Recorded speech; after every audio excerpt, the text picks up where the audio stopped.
Picture this.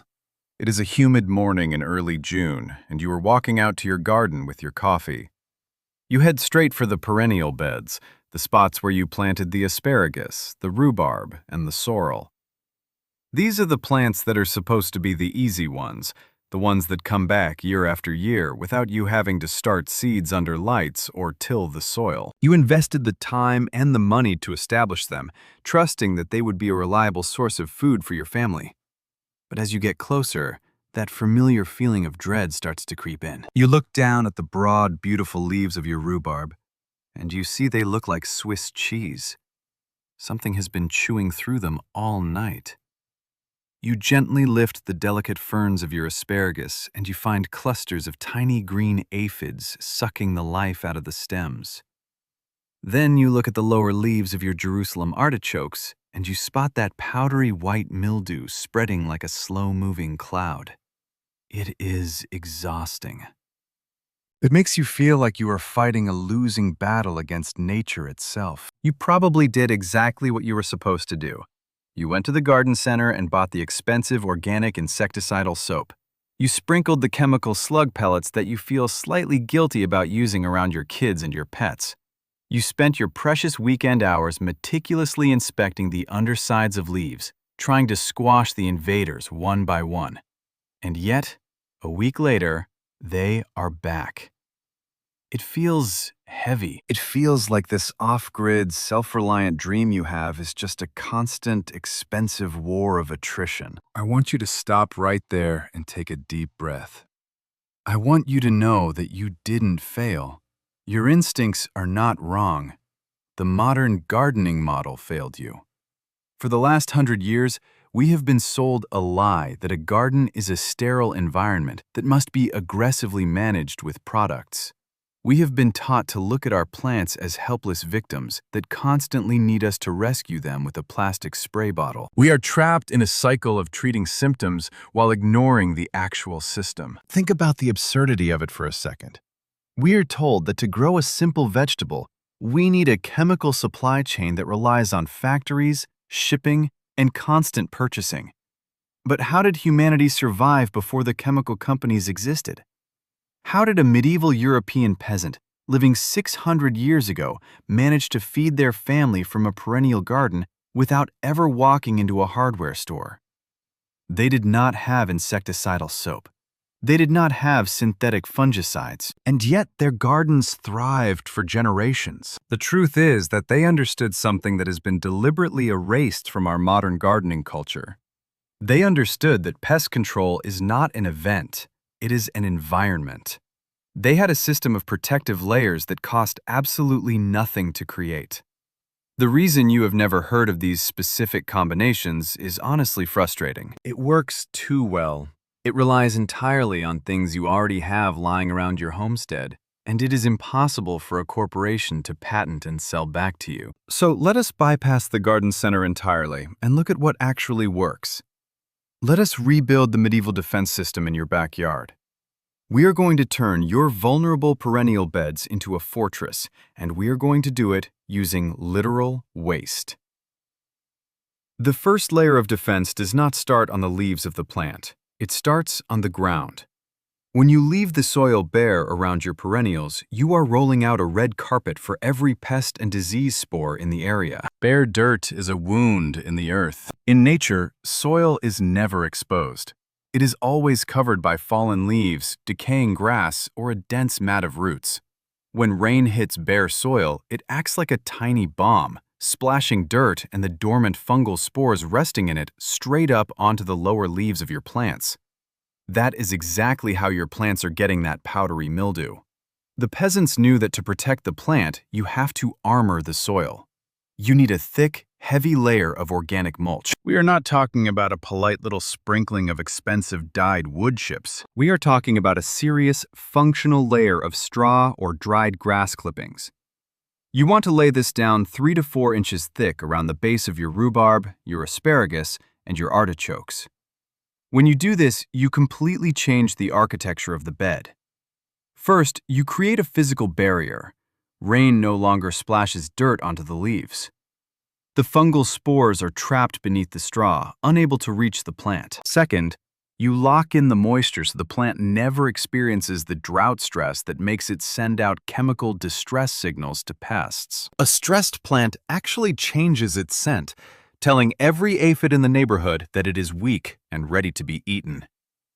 A deeply mulched plant stays cool, hydrated, and quiet.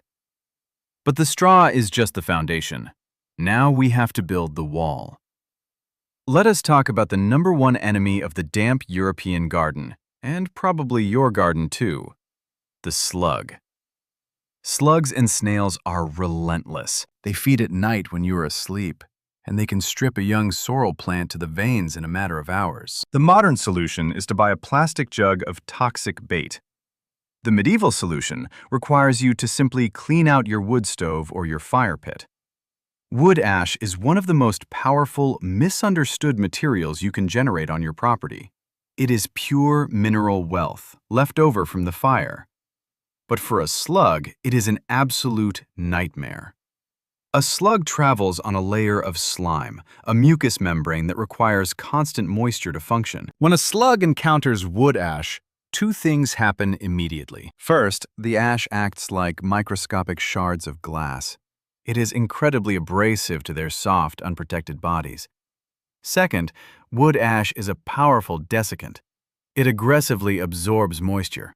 When a slug tries to cross a line of dry wood ash, the ash physically pulls the water out of the slug's slime trail, stopping it dead in its tracks.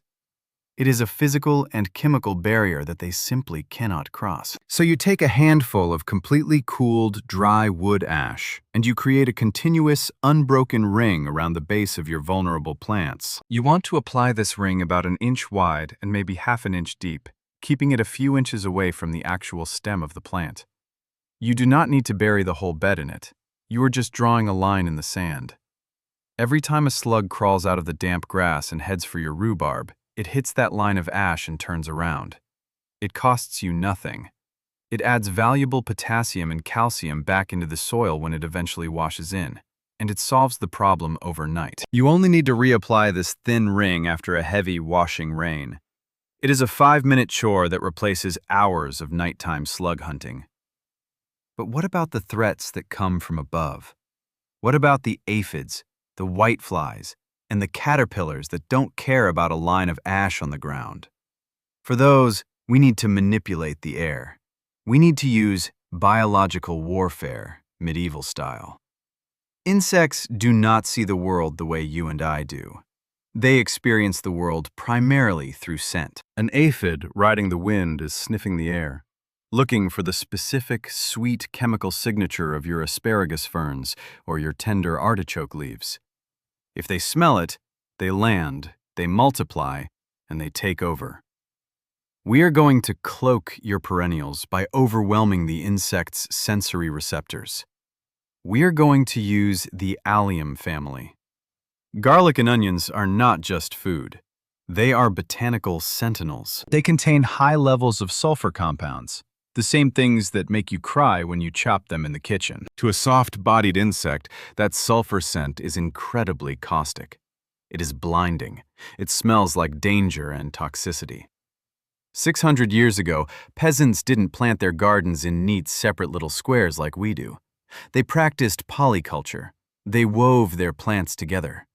You need to take hard-neck garlic cloves or simple onion sets and plant them aggressively around the perimeter of your perennial beds. You want to create a living, breathing wall of sulfur right on the border of your growing space. You don't even have to harvest these onions or garlic if you don't want to. You can let them grow, go to seed, and naturalize in the bed year after year. As they sit there, baking in the summer sun, they are constantly outgassing these sulfur compounds into the air around your rhubarb and your sorrel. It creates a localized dome of confusion. When that flying aphid catches the breeze, it doesn't smell the sweet sap of the asparagus. It hits a wall of sulfur, gets confused, and keeps flying right past your yard. You are effectively hiding your valuable food crops in plain sight. It is a companion planting strategy that works 24 hours a day, 7 days a week, without you ever having to mix a spray or pump a handle. It is silent, it is beautiful, and it completely disrupts the life cycle of the pests that are trying to ruin your harvest. Think about the feeling of walking out to your garden and seeing an unbroken line of tall, flowering garlic stalks standing guard over your pristine, untouched vegetables. It is empowering. You are stepping away from the role of a desperate consumer buying cures, and you are stepping into the role of a conductor, orchestrating the natural defenses of the earth. But this system goes even deeper. The mulch, the ash, and the alliums are your physical and sensory shields. They are your castle walls. But what happens if a pathogen still manages to breach the perimeter? What happens when the humidity spikes, the air goes still, and the fungal diseases start to manifest on the leaves themselves? This is where the true, forgotten alchemy of the medieval garden comes into play. The peasants knew that water could carry life, and water could carry death. They knew how to brew solutions from the wild weeds growing at the edges of their fields to fight back against the invisible blights. They didn't have access to copper fungicides or chemical defoliants. They looked to the plants that naturally resisted disease in the wild, the plants that thrived in the harshest, dampest conditions without ever getting sick. One of the most potent weapons in their arsenal was a plant that you probably have growing as a weed in your ditch or along your fence line right now. It is a plant with silver-green leaves and a deeply aromatic, almost bitter smell. They understood that this wild weed held powerful antifungal properties within its tissues, properties that could be extracted simply by using water and thyme. They used it to brew a protective tea, a natural elixir that fortified the leaves of their food crops against the damp decay of summer. Imagine having the ability to harvest a wild plant from the edge of the woods, dry it in your barn, and use it to completely shut down a mildew outbreak on your prized perennials. It is a skill that costs nothing but observation and a little bit of patience. It shifts the power dynamic completely back into your hands. You are no longer reliant on the supply chain. You are tapping into a botanical lineage of survival that has been tested by centuries of human reliance. The knowledge of how to brew this wild tea and how to harness the power of simple kitchen waste to create an invisible shield of beneficial microbes on your plants is the final piece of this forgotten puzzle. It is the secret to ensuring that your perennial food forest doesn't just survive this summer, but thrives for decades to come. And I am going to show you exactly how to make both of these powerful, zero-cost solutions in your own backyard. To brew this tea, you don't need a still or a chemistry set. You just need a 5-gallon bucket with a lid, water, and that wild weed I was just talking about. The plant is called mugwort, or Artemisia vulgaris. If you live in North America or Europe, I guarantee you have seen it.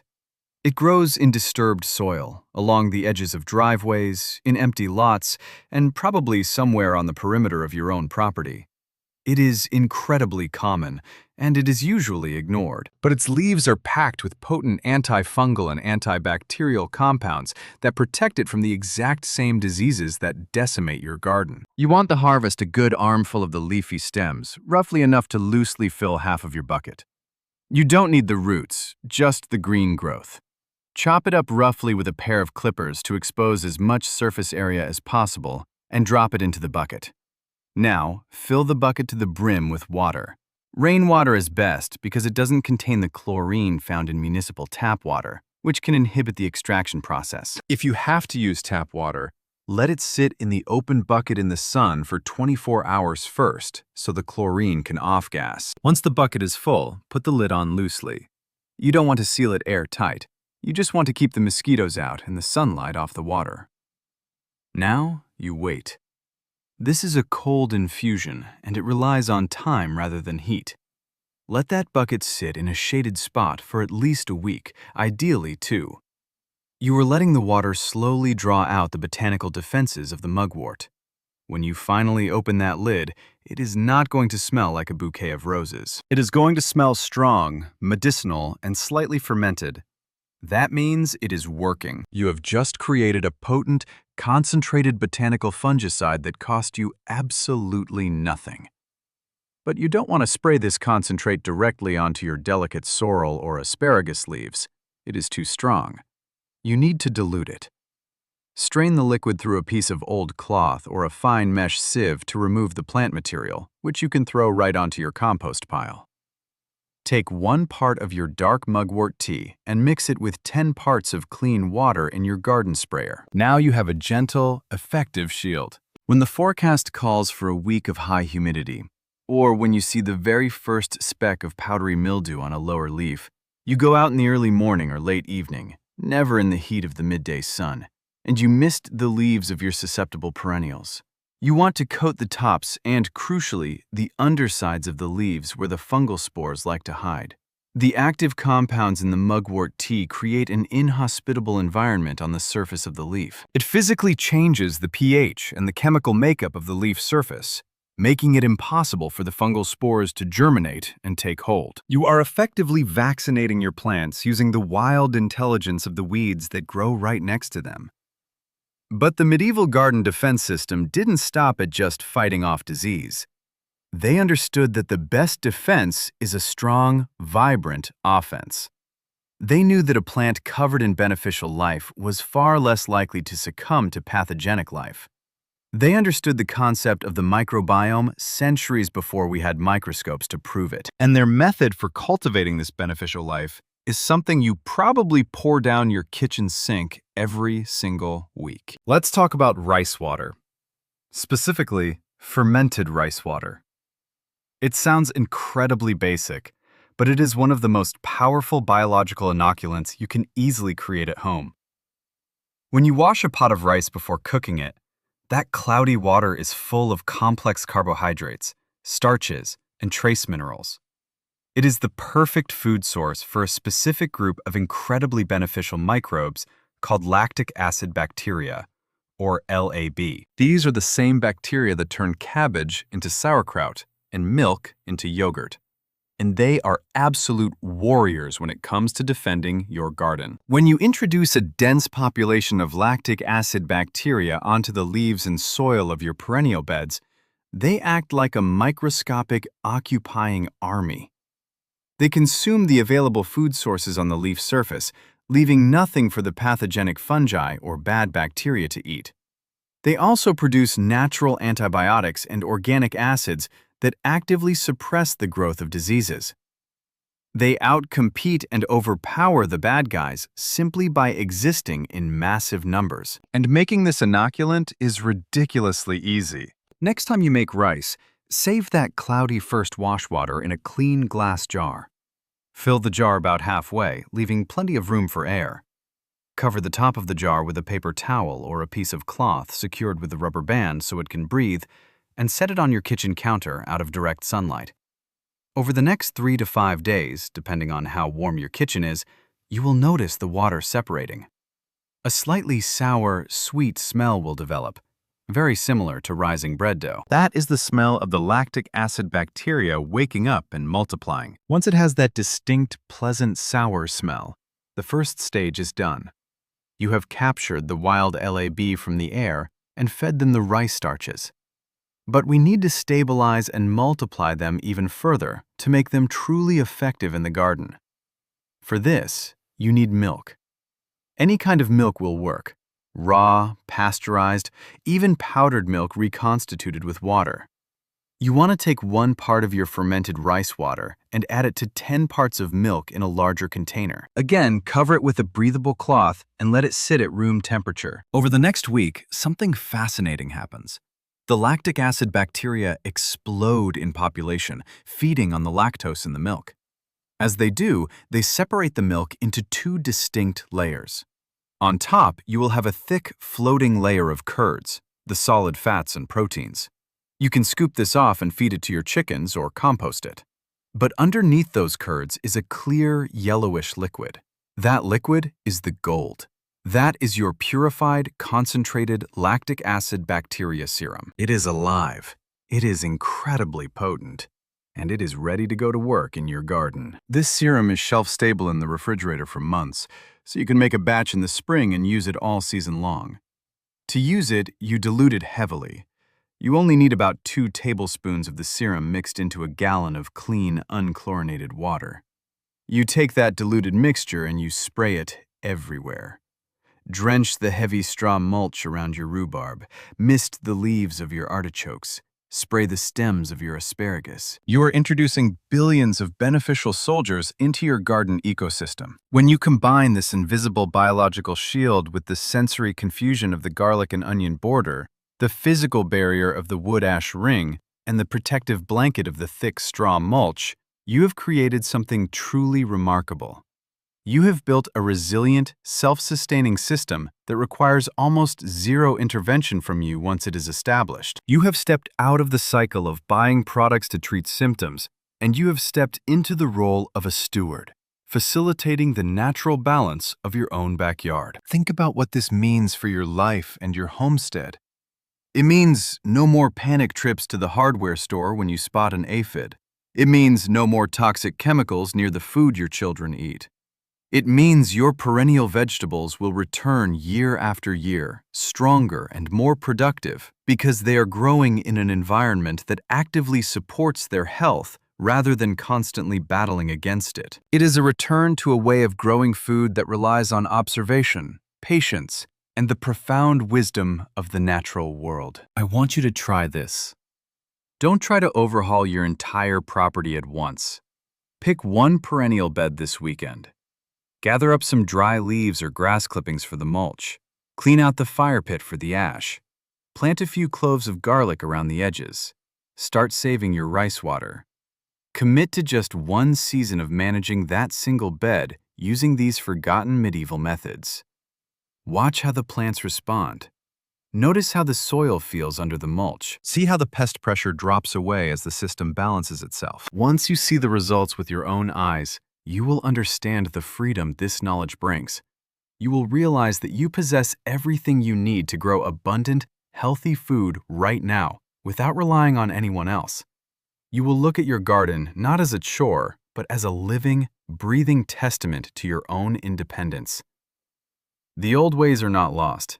They are just waiting to be remembered. If this journey into the forgotten defenses of the medieval garden has changed the way you see your own backyard, please subscribe and like the channel.